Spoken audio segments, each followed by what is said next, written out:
오늘은 계속해서 데살로니가 전서 말씀 전하도록 하겠습니다. 사랑을 구하는 사람이라는 제목으로 하나님의 말씀을 전하겠습니다. 부모님들께서 자녀들에게 바라시는 것들이 많이 있으실 줄로 압니다. 우리 부모님들께서는 자식들에게 어떤 것들을 바라십니까? 어떤 걸 바라셔요? 전교 1등 어떠세요? 전교 1등 괜찮으십니까? 바라세요? 많이 있으실 줄로 압니다. 공부를 잘하는 것도 좋겠고, 또 취업이 잘 됐으면 좋겠고, 또 다른 사람들보다 또 우월하고 잘났으면 좋겠습니다. 그런데 그게 제일 좋으세요? 어떤 게 제일 좋으십니까? 저도 자녀를 키우면서 또 부모님들의 마음을 좀 헤아려 볼 수가 있을 것 같은데, 공부를 잘하는 것도 좋고 또 남들보다 우월한 것도 좋은데 최고의 소원이 무엇이냐면 건강인 것 같습니다. 우리 자녀들이 오장육부가 건강했으면 좋겠고 영적으로도 건강했으면 좋겠어요. 그래서 자녀들을 위해서 때때로 기도할 때면은 배를 쓰다듬으면서 늘 기도를 해줘요. 우리 자녀들이 오장육부가 평생 끝나는 날까지 튼튼하게 쏘다가 갔으면 좋겠습니다. 이렇게 기도를 해줍니다. 이렇게 부모가 자녀에게 그러듯이 사도 바울도 데살로니가 교회에게 그랬나 봅니다. 데살로니가 교회가 건강하기를 간절히 바라는 모습이 우리가 지난 시간 가운데서 살펴볼 수가 있었습니다. 그래서 얼마나 간절한지 조바심이 난 것 같습니다. 그래서 우리가 지난주에 봤을 때 1절 첫 절부터 그렇게 말합니다.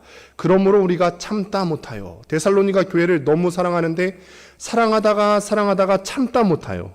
그런데 오늘 본문 5절 시작도 똑같이 반복합니다. 이러므로 나도 참다 못하여. 우리가 참다 못하여. 왜 이렇게 조바심이 날까요? 사도 바울이 데살로니가 교회를 위해서 기도하면서 생각하면서 왜 이렇게 조바심이 날까? 여러분, 이게 사도의 마음인 줄로 압니다. 영적인 리더의 마음인 줄로 압니다. 저는 사도는 아니지만 스스로 이렇게 도전하곤 합니다. 이런 정도의 조바심이 있는 목사가 되었으면 좋겠다.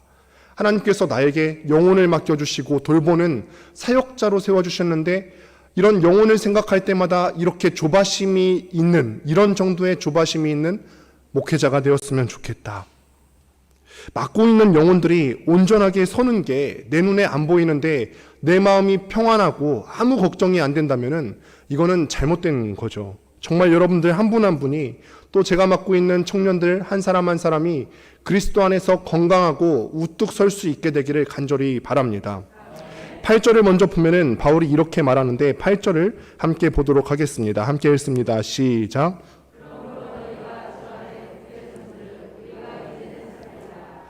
이 말은 이런 뜻입니다. 이제 너희가 믿음 안에 건강하게 서 있는 것을 보니까 지금까지는 걱정했는데 이제는 내가 살 것 같다. 이제가 너희가 건강한 것을 내가 알았으니까 이제까지 조바심 나고 걱정하고 정말 죽겠었는데 이제는 살 것 같다. 마음이 놓이고 살겠다. 종종 우리는 이런 표현을 쓰곤 하는데 언제 쓰냐면은 내가 정말로 사랑하는 사람이 위기를 겪다가 그 위기를 모면하고 나왔을 때 우리는 이 표현을 쓰죠. 죽었다 살아났다. 야, 죽다가 이제 살았다. 저도 죽을 것 같은 고통의 시간이 지나고 구원받은 때가 있습니다. 어려운 일들 다 지나가고 그 어려운 일들이 해결됐을 때 이런 표현을 씁니다. 제 첫째 아이가 하일이가 2돌쯤 되었을 때 아팠던 적이 있습니다. 그때 저희 가정이 남아공에 있었을 때예요. 그런데 남아공에 살아보니까 정말 좋은 나라예요. 물가도 저렴하고요. 자연 경관도 너무 수려해서 거기서 계속 살았으면 좋겠다 이런 생각이 날 정도입니다. 저희는 카페에 가면은 내부 인테리어가 화려한 곳에서 커피 한 잔을 하지 않습니까? 그런데 그 커피 가격이 사악하죠. 한 잔에 6,000원 막 이렇습니다. 그런데 남아공은 가면은 여기서부터 시야가 닿는 곳까지가 직선거리가 한 40km 정도가 된대요. 안에 산이 없고 쫙 뚫려있는 들판이 있는데 거기서 커피 한 잔을 마시는데 우리 돈으로 1,200원에서 1,500원 정도 합니다. 이렇게 좋은 곳에서 사는데 힘들 때가 있는데 그때가 언제냐면 위급 상황이 발생했을 때예요. 그런데 그 위급 상황이 우리 가정에 발생을 했던 거죠. 하엘이가 기관지염이 심하게 걸렸습니다. 고열이 나고 목은 부어서 소리도 나오지 않고 아이는 축 처져갑니다. 넘어간 지 얼마 안 됐던 터라 아이를 병원에 데리고 입원을 시켜야 되는데 처음에 여러 가지 마음이 듭니다. 의사한테 가서 이 상황 설명을 어떻게 영어로 설명해야 될까? 또 보험은 제대로 적용이 될까? 가는데 우리가 보험을 들고 가기는 갔는데 보험은 제대로 적용이 될까?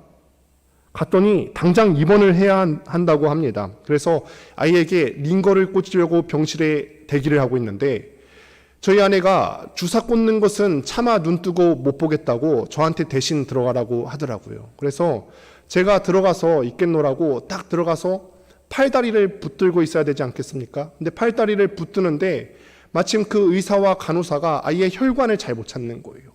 몇십 바늘을 찍었을까? 제가 봤을 때는 한 20바늘 정도 찔렀던 것 같아요. 그런데 팔과 다리를 억압하고 아이는 용쓰면서 울고 있는데 사실은 아내가 잘못 판단했죠. 제가 더 심약하거든요. 계속 찌르는데 제가 이거를 눈 뜨고 볼 수가 없는 거예요. 그래서 제가 처음에는 눈물이 한 방울 두 방울 떨어지는데 이게 흐느낌으로 변했습니다. 막 우는데 나중에는 의사 선생님이 참다 못해서 이렇게 말합니다. 아빠 나가고 엄마 들어오시라고 하세요. 결국에는 제가 나가고 아내가 들어왔어요. 이게 너무 안쓰럽더라고요. 그렇게 우여곡절 끝에 입원을 하고 다행히 차도가 있어서 며칠 만에 퇴원할 수가 있었는데 그때 심경이 딱 이런 표현이었어요. 죽다 살았다. 야, 내가 얘 걱정하다가 정말 죽을 것 같이 심란하고 마음이 어려웠는데 이제 내가 살 것 같다. 이런 마음이었습니다. 오늘 본문 보니까 바울도 이렇게 얘기하는 거죠. 우리가 이제는 살 것 같다 이랬습니다. 이게 사도 바울의 고백입니다. 사도가 교회를 생각할 때 저 교회가 내가 세워놓고 오기는 왔는데 이런 유혹 가운데 잘 버틸까? 잘 넘어갈까? 걱정이 많이 있었는데 그 걱정하다가 죽을 것처럼 힘들었는데 이게 해결이 된 것입니다.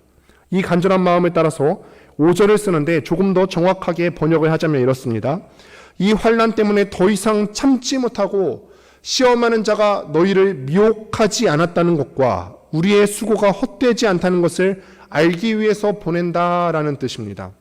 지금 데살로니가 교회에 환난이 있었다고 합니다. 어려움이 있었어요. 바울의 마음에 데살로니가 교회가 혹 미혹에 당해서 넘어지진 않았는지, 그래서 그들이 지금까지 데살로니가 교회를 위해서 공들였던 것이 혹 헛수고가 되지는 않을까 두려워서 디모데를 보냈습니다. 그런데 데살로니가 교회는 결론적으로 보았을 때는 잘 지내고 있었습니다. 그럼에도 불구하고 떨어져 있는 이 사도 바울이 그 영혼들을 위해서 거룩한 조급증이 나서 계속 궁금해하고 기도하고 사람을 보냈던 것입니다.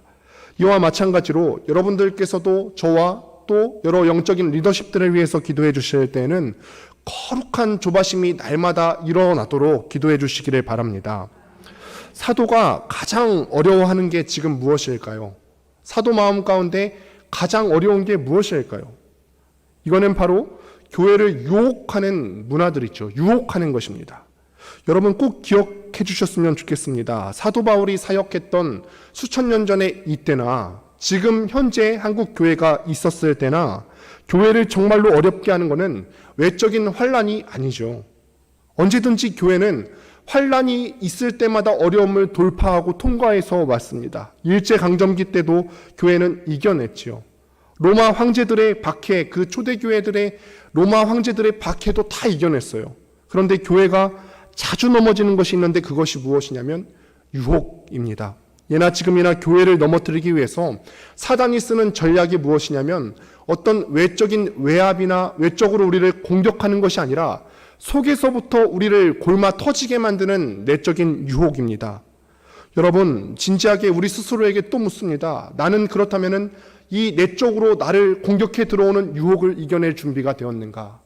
나를 속에서부터 골마 썩어지게 만드는 사탄의 유혹을 이겨낼 준비가 나는 되어 있는가? 내 손에 성령의 검이 들려 있는가? 나 자신은 넘어지지 않을 수 있다고 여러분들께서는 확실히 말하실 수 있겠습니까? 박해는 우리 눈앞에 보이는 것이기 때문에 박해가 온다라고 우리가 인식만 하면은 우리가 이악 물고 얼마든지 버텨낼 수가 있습니다. 그러나 유혹은 내 등 뒤로 몰래 들어와서 우리 영혼을 갉아먹기 때문에 우리가 알 수가 없다는 거죠. 모릅니다. 여러분, 이탈리아 하면은 가장 먼저 떠오르는 건물이 어떤 것이 있습니까? 이탈리아. 안 가봤는데 그래도 우리가 요즘 유튜브나 세계 테마 기행을 통해서 많이 보지 않습니까? 이탈리아 가면은 멋진 건물들이 참 많이 있습니다. 그중 하나가 성 베드로 성당이라는 건물이 있습니다. 저도 사진으로만 봤는데 굉장히 웅장하고 화려해서 언젠가는 저곳에 한번 가보고 싶다라는 마음이 들기는 합니다. 그런데 여기에 문제가 하나 있습니다. 문제는 뭐냐면은 교회 역사에 해박하신 분들은 먼저 이런 생각이 먼저 드실지 모르겠어요. 야, 이 대성당을 짓기 위해서 로마 교황청에서 면죄부를 판매한 적이 있는데 혹시 그거 말하는 건가? 라고 생각하시는 분들이 있을 수 있겠는데 그걸 말하려는 것이 아닙니다. 그곳에 있던 사람들이 지금 성 베드로 성당을 짓기 위해서 많은 사람들이 헌신했어요. 그리고 그 옆에 각 가문마다 조그마한 경당들을 짓기 시작하는데 얼마나 아름답게 지었는지 지을 때 이 사람들이 이거를 지어 바치면서 명분은 뭐라고 하냐면 내가 이것을 하나님의 나라를 위해서 지어 바칩니다. 그 옆에 경당들을 짓는데 내가 물질을 헌신하고 시간을 헌신하면서 명분이 무엇이냐? 하나님의 영광을 위해서 지금 이 경당을 짓습니다. 그런데 사실 속마음을 살펴보면 그 마음 가운데 자랑이 있었다는 거죠. 내 마음이 이 정도는 돼. 우리 가문이 이 정도 재력은 된다고. 우리 가문이 이 정도는 돈 낼 수 있어. 우리 가문이 이 정도는 주님을 사랑해. 이런 욕망을 그 경당 가운데 투사해서 건물을 지었다는 거죠. 겉으로는 주님께 영광이요, 이 모든 것이 주님께 영광이라고 말하고 다니지만 실상은 자기를 드러내고 싶었다는 것입니다. 겉은 주님이지만 속사람은 나 자신이었다는 거죠. 이게 제가 방금 전에 말씀드렸던 유혹입니다. 유혹. 주님을 위한다고 말하지만, 내가 선교 간다고 주님 위해서 선교 간다고 말하지만, 주님 위해서 내가 헌금한다고 말하지만, 전도한다고 봉사한다고 말하지만 내 뜻대로 안 되면 얼마나 화냅니까? 이거는 내 뜻대로 안 된다고 화내는 것은 실상은 주님 위해서 한 것이 아니라 나를 위해서 했었던 거죠. 이거는 주님 사랑하지 않는 것입니다. 그래서 여러분 꼭 기억하셔야 합니다. 마귀는 언제든지 우리의 욕망을 가장 거룩해 보이는 일에 투자하게 해서 우리를 무너지게 만든다는 거죠. 우리의 욕망을 거룩한 일에 투사하게 만들어서 속에서부터 갉아먹게 만든다는 것입니다. 지난 코로나 기간 우리가 힘든 와중에도 우리 걷는교회가 여기까지 올 수 있었고 우리가 보기에 풍성해 보이는 열매들이 또 있었을 것입니다. 다 좋은데 과연 이 모든 열매들 가운데 주님께서 기쁘셨을까요? 주님 오시는 날까지 아름다운 이름 얻게 되기를 바랍니다. 주님 앞에서 겉으로 보이는 사역들 이거 이전에 우리의 내면을 먼저 잘 살펴볼 수 있게 되기를 바랍니다. 데살로니가 교회를 유혹하는 것이 바로 이런 것이었다는 것입니다. 저는 우리 공동체가 이 코로나 시기를 극복하고 지난 시간에도 기도 제목에 넣었지만 위기의 시간에 그냥 현상 유지에 급급한 것이 아니라 더욱더 부흥하고 발전될 것을 확신합니다.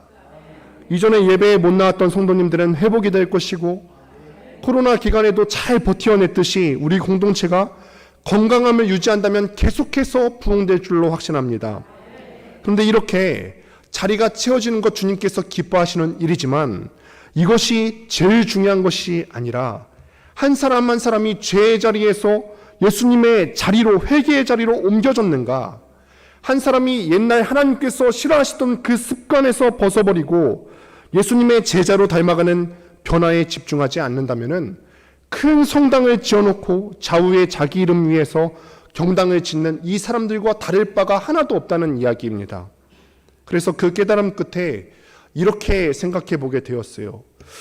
우리 권능교회 공동체의 부흥에 있어서 가장 큰 걸림돌이 무엇일까? 참 무서운 질문이고 대답이 어떻게 나오느냐에 따라서 참 무거운 질문입니다. 여러분, 우리 권능교회 공동체가 부흥하는 데 있어서 가장 큰 걸림돌이 뭐라고 생각하십니까? 가장 큰 걸림돌이 뭐죠? 제 입장에서 저에게 질문을 했을 때는 아직 온 지 얼마 되지는 않았지만 저인 거예요. 저라는 결론이 나왔어요. 우리 권능교회가 주님께서 기뻐하시는 공동체로 성숙해감에 있어서 가장 큰 걸림돌이 있는 것은 더 책임이 있어야 되는 교역자인 저입니다. 그런데 그 마음으로 또한 여러분께 묻습니다. 여러분들 각자는 권능교회 공동체의 부흥에 있어서 디딤돌이십니까? 아니면은 걸림돌이십니까? 무서운 질문 맞죠? 무서운 질문입니다. 이거는 여러분들께 열심히 봉사해야 합니다. 헌금 많이 해라. 지금 이런 얘기를 하고 싶은 것이 아닙니다. 우리의 내면이 욕망이 투사되지 않은 채로 우리의 지체들을 사랑하는 데 있어서 과연 디딤돌의 역할을 감당하고 계십니까? 아니면은 걸림돌이십니까? 정말 여러분은 아무것도 바라지 않고, 지난 시간에는 제가 공동체를 위해서 죽기까지 해야 된다라고 말씀을 드렸지만 정말 아무것도 바라지 않고 이 교회 공동체를 위해서 헌신할 준비가 되어 계십니까? 공동체 지체들을 아무것도 바라지 않고 사랑하십니까? 그래서 사랑을 구하는 사람이 되셔야죠. 그래서 이 문제를 주님 앞에 꼭 해결받으시기를 간절히 바랍니다. 바울이 미혹하는 자가 교회를 공격해서 그들이 지금까지 교회를 위해서 수고한 것이 헛될까봐 두려운 것입니다. 열심히 수고했죠. 밤낮으로 텐트 만드는 일을 하면서까지 복음을 전했는데, 이게 데살로니가 교회가 만약에 미혹에 넘어가게 된다면 다 허사인 거죠. 이게 두려운 거죠. 때로는 열심히 복음을 전하는데 이게 헛수고가 될 때가 있다는 것입니다. 최근에 우리는 코로나라는 초유의 상황 속에서 이 전염병의 무서움을 알게 됐습니다. 사람뿐 아니라 짐승들한테도 전염병이 돌면은 굉장히 무섭습니다. 몇 해 전에 우리나라에 아프리카 돼지 열병이 돌 때가 있었습니다. 한 마리만 돼지 열병에 걸려버리면은 그 인근에 있는 모든 건강한 돼지들은 다 산채로 매장이 되어버려요. 오히려 저는 사실 그때 삼겹살을 가장 즐겨 먹었어요. 왜냐하면 그때가 가장 저렴했거든요. 그런데 이 축사를 운영하는 사람들 입장에서는 피눈물을 쏟는 거죠. 다 헛수고가 되는 거예요. 지금까지 이 돼지를 기르는 일에 있어서 그들의 시간과 땀방울을 다 흘렸는데 돼지 열병이 그 중에서 한 마리만 나오게 된다면 다 헛수고가 되는 거죠. 주인이 온갖 사랑으로 길렀어요. 그런데 돼지 한 마리가 아프리카 열병 확진이 되는 순간 그 모든 수고는 다 헛것이 되는 것입니다. 얼마나 그 돼지 축사의 주인의 마음이 무너지겠습니까? 사도가 멀리 떠나서 데살로니가로부터 오는 소식을 들을 때마다 마음이 두렵고 지금 조바심이 나는 이유가 무엇이냐면, 힘들게 교회 세워놨더니 유혹을 견디지 못해서 다 넘어지면 어떡하나, 마치 건강한 돼지들까지 다 살처분하는 것처럼 쓰임받지 못하게 되면 어떻게 되나, 하나님 앞에 이 교회가 쓰임받지 못하게 되면 어떻게 되나, 이 두려움이 너무 많았던 것입니다. 그래서 이러므로 나도 참다 못하여, 너무 조바심이 나고 너무 교회 공동체를 사랑하니까 참다 못하여서 디모데를 보낸다는 거죠. 디모데를 보냈더니 소식이 오게 됩니다. 다행히도 아프리카 돼지 열병에 감염된 것 같은 일들이 크게 발견되지 않았어요. 얼마나 마음이 기쁘고 좋았는지 하나님 앞에 감사하는 마음을 담게 되죠.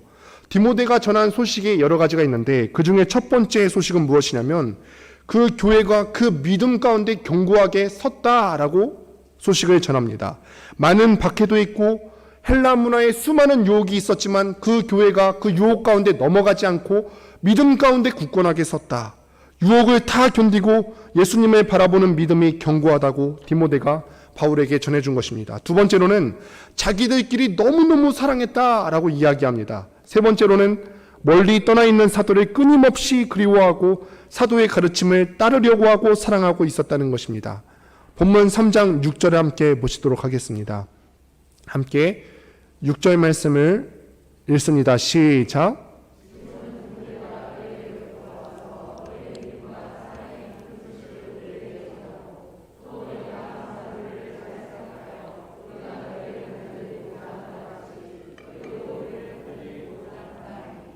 이 6절 말씀을 보게 되면은 디모데가 전한 소식에 대해서 바울이 무엇을 들었다라고 기록을 하냐면 기쁜 소식을 들었다라고 기록을 해요. 그런데 기쁜 소식을 헬라어로 번역하게 되면은 유앙겔리온이라고 하는 단어를 쓰게 됩니다. 여러분 혹시 유앙겔리온이 어떤 뜻인지 아십니까? 유앙겔리온, 영어로 번역하면 에반겔리즘이라고 번역을 하기도 하는데요. 복음이라는 뜻이에요. 복음, 굿뉴스라는 뜻이죠.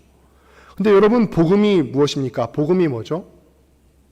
가장 간단하게 설명을 하자면은 복음은 우리 죄인이 예수님의 피로 구원받았다라고 하는 것이 복음이죠. 이게 맞죠. 교회 안에 다른 복음은 없습니다. 오직 예수 피로 구원받는 복음밖에 없습니다. 그런데 지금 바울이 디모데로부터 들은 소식은 예수님께서 자기 피로 죄인을 구원하셨다 이런 내용이 아닌데도 불구하고 바울이 여기에 대해서 기쁜 소식, 유앙겔리온, 복음이라는 표현을 썼습니다. 믿음이 견고하고 서로 사랑하고 사도들을 너무 사랑하고 있다. 지금 성경에서는 이게 복음이라는 것입니다. 그러니까 교회 안에는 늘 두 가지 복음이 있어야 된다는 거죠. 첫 번째는 무엇이냐면 예수님의 피로 이 죄인이 구원받았다고 하는 변할 수 없는 그 영원한 한 가지 복음. 이게 첫 번째고, 두 번째는 이 복음을 믿은 사람들이 믿은 사람답게 삶으로 살아내는 그 삶. 이것이 두 번째 복음이죠.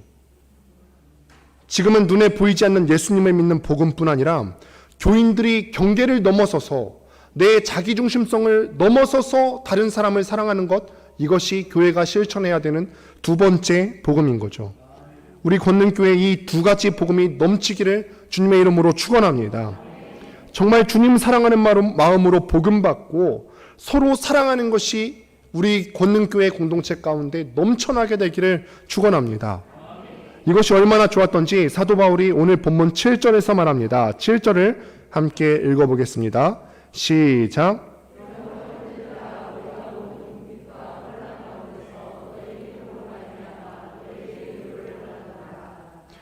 7절, 너희에게 위로를 받았다. 근데 이 교인들이 사도 바울을 무엇으로 위로했습니까?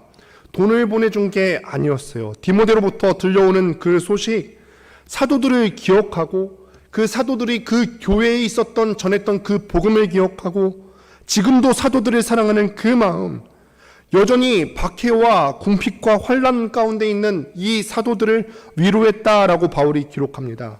그래서 우리 공동체는 데살로니가 교회처럼 서로 사랑하고 위로할 수 있는 교회 공동체 되기를 바랍니다. 뿐만 아니라 오늘 본문 8절에 보니까 너희가 주 안에 굳게 선즉이라고 기록을 하고 있습니다. 많은 박해와 유혹이 있었지만 서로 사랑하는 가운데 이렇게 주님 안에 굳게 선즉, 우리가 이제는 살리라, 주님 앞에 이제는 우리가 살겠다. 큰 박해 가운데 데살로니가에 함께 있지 못하고 멀리 고린도로 내려왔지만 아직까지 내 마음은 데살로니가를 향하고 있고 박해와 유혹 가운데 잘 견디도록 밤마다 기도했는데 디모데로부터 데살로니가 교회가 잘 견디고 있다라는 소식을 들으니까 이제는 살겠다는 것입니다. 여기까지는 제가 설명했던 내용인데 여기 이 헬라어 단어가 굉장히 재미있습니다. 너희가 주 안에 굳게 선즉 우리가 이제는 살리라. 여기 굳게 서다라고 하는 단어랑 살리라라고 하는 단어는 한 번 굳게 서고 한 번 선다라고 하는 뜻이 아니에요. 끊임없이 살려고 끊임없이 몸부림친다는 뜻입니다. 그 소식이 들릴 때마다 날마다 새롭게 살아나게 되고 새롭게 세워지게 된다는 뜻이에요. 간혹 교회가 어려움에 처했다는 소식을 들을 때마다 사도도 죽을 것 같은 것입니다. 그런데 교회가 그 가운데서 한 번 무너지고 한 번 넘어지고 그 가운데서 한 번 살아나고 한 번 일어나는 것이 아니라 끊임없이 갱신되고 끊임없이 성숙된다는 말을 들으니까 사도들이 끊임없이 되살아난다는 것이죠. 모세가 백성들을 이끌고 가나안을 향하는 길에 느비딤 광야에서 적을 하나 만나게 되죠. 어떤 적인지 기억하십니까? 연초에는 기억하셔야 합니다. 왜냐하면 23년도에 새해 목표를 다들 성경 일독하면서 모세 오경을 아직 통과하고 계실 텐데요. 그 중에 아말렉이라고 하는 족속이 있어요. 그런데 이 아말렉이 모세의 기록에 따르면 굉장히 치사한 나라입니다. 뒤에 따라오면서 병든 사람, 노약자들, 그리고 여성들만을 골라서 공격했던 나라가 바로 이 아말렉 민족입니다. 그래서 이 사람들하고 전쟁을 하게 되는데 모세가 팔을 들면 이기고 내리면 지게 되는 상황이 계속해서 반복이 되게 되는 거예요. 그런데 모세도 사람이잖아요. 아무리 이 팔을 들어야지 우리가 전쟁에서 이길 수 있다라는 명분이 있어도 팔이 힘이 들어서 자꾸 내려옵니다. 그러면은 싸우고 있는 여호수아 군대가 지게 됩니다. 그럴 때 공동체가 어떻게 했습니까? 저 모세 봐라. 저게 지도자라고. 저거 손 하나 못 들고 있다고. 지금 백성들 죽어가는 게 눈에 보이면은 혀를 깨물어서라도 두 손을 번쩍 들고 있어야지 저게 뭐야? 이렇게 비난하지 않았어요. 손이 내려올 수밖에 없는 연약한 인생, 그 지도자도 연약한 인생이라는 것을 인정하고 그들이 모세의 팔 아래로 들어가서 떠받쳤지 않습니까? 모세의 팔이 내려오지 않도록 아래에서 공동체가 떠받쳤어요. 그래서 여호수아의 군대가 끝내는 승리할 수 있었습니다.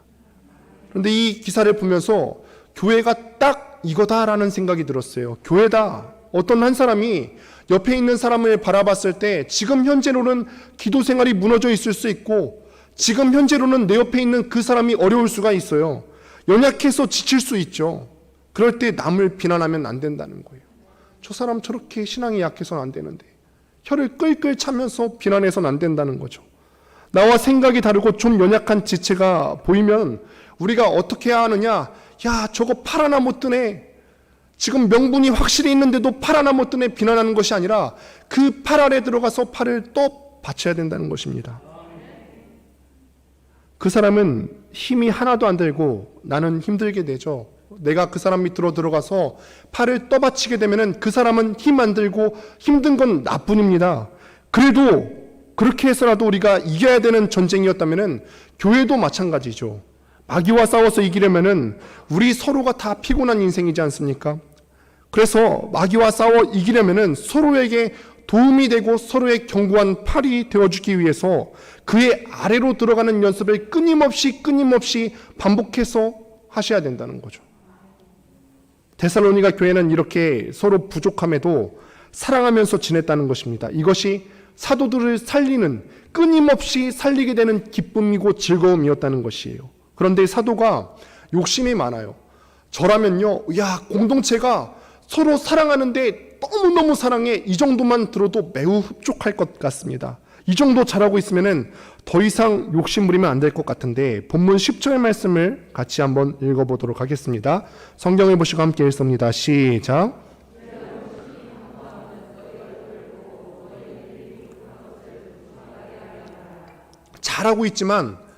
잘하고 있지만 이 교회 공동체를 너무나 사랑하는 사도 바울의 눈에는 여전히 부족함이 보이는 것입니다. 빨리 보충해주고 싶어요.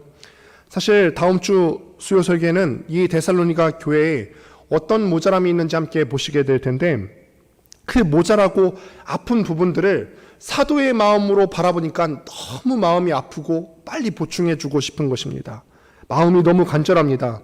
그래서 디모데를 통해서 좋은 소식을 들었지만 여전히 그 데살로니가 교회를 위해서 빨리 가보고 싶은 마음이 있는 거예요.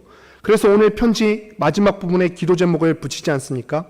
첫 번째 기도 제목이 뭐냐면 총 4가지의 기도 제목이 있는데 첫 번째 기도 제목은 하나님이 너희들에게 빨리 갈 수 있도록 너희들에게 가는 길을 활짝 열어줬으면 좋겠다.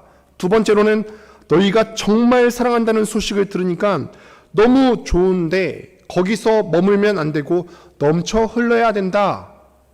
여러분 사랑하고 계세요라고 물었을 때 입으로만 네 저는 사랑하는 삶을 살고 있습니다. 이걸로 충분하지 않다는 것입니다.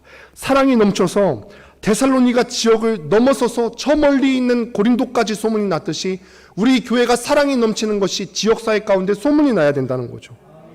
교회가 자랑할 수 있는 것은 예수 그리스도의 피 묻은 보혈과 그것을 본받은 우리들이 삶으로 뿜어낼 수 있는 사랑인 줄로 믿습니다. 우리 교회 안에 서로를 향한 사랑이 넘치게 해달라는 게 바울의 두 번째 기도의 제목입니다. 세 번째로는 공동체 지체들이 굳게 서는 것입니다. 어떤 박해와 유혹도 능히 이겨내고 흔들리지 않도록 견고하게 자기 본분을 지키고 서 있는 것입니다. 마지막 네 번째로는 주님께서 강림하실 때 거룩함으로 너희들이 보존되기를 원한다. 거룩함으로 너희들이 보존되기를 원한다. 거룩함의 영역에 있어서 너희가 흠이 없게 되기를 원한다. 이것이 네 번째입니다. 처음에 세 가지는 여러분들이 다 이해하실 테니까 마지막 네 번째 것만 잠깐 설명을 드리도록 하겠습니다. 우리 중에 누가 주님 앞에 흠이 없을 수 있겠습니까? 인생을 살아가면 살아갈수록 주님 앞에 내세울 것이 많아지는 것이 아니라 흠집만 많아지는 것이 우리의 인생이 아닙니까? 큰 죄를 짓지 않았다 하더라도 내 내면이 언젠가 주님 앞에 설 때 주님 앞에 다 드러나게 되는데 너는 참 흠이 없는 사람이다. 너는 천국에 합당한 사람이다. 주님 앞에 이런 소리를 들을 수 있는 사람이 얼마나 되겠습니까? 입으로는 남들을 다 정죄할 만큼 나 혼자 거룩한 것 같고 나 혼자 의로운 것 같습니다. 그런데 가만히 살펴보면은 의롭지 않은 게 우리 가운데 참 많이 있어요. 그래서 바울이 기도하는 것은 주님께서 마지막 심판장이 되어서 재림하시는 그날에 데살로니가 교인들 하나하나씩을 주님께서 살피실 때 거룩함의 영역에 있어서 흠이 없게 되었으면 좋겠다. 바울의 네 번째 기도 제목이 이것입니다. 교회들이 건물 짓고 선교하고 한국 교회들이 사역하는 거 다 잘합니다. 그런데 이 가운데서 거룩함의 영역에 있어서 내면의 영역에 흠이 없어야 된다. 이게 교회를 위한 바울의 네 번째 기도 제목이에요.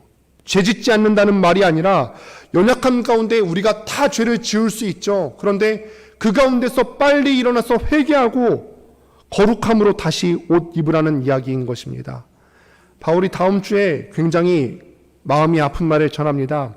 주님께서 우리에게 거룩함을 속히 입혀주실 수 있도록 빨리 우리 가운데 있는 온전하지 못한 것 회개하고 새롭게 다짐하는 은혜가 있기를 주님의 이름으로 축원합니다. 말씀을 맺습니다. 여러분, 부모님들이 자식을 끔찍히 사랑한다면은, 정말로 끔찍히 사랑한다면은 부모들이 자주 내뱉는 말이 뭐가 있을까요? 아까 서두에 이야기했는데요. 죽다 살았다. 죽다 살았다. 이렇게 얘기합니다. 애기 아주 어렸을 때 아픈 것 간호하다가 죽다 사는 것 같은 느낌을 경험하고, 애기 사춘기 지나갈 때는 자녀들 사춘기 지나갈 때 감당하다가 죽다 사는 것 같고, 취업, 결혼 문제 때문에 부모님들 마음이 다 녹아져서 간담이 녹는다고 하지 않습니까? 애간장이 다 녹아요. 죽다 산다라고 하는 것이 부모의 마음인 거죠.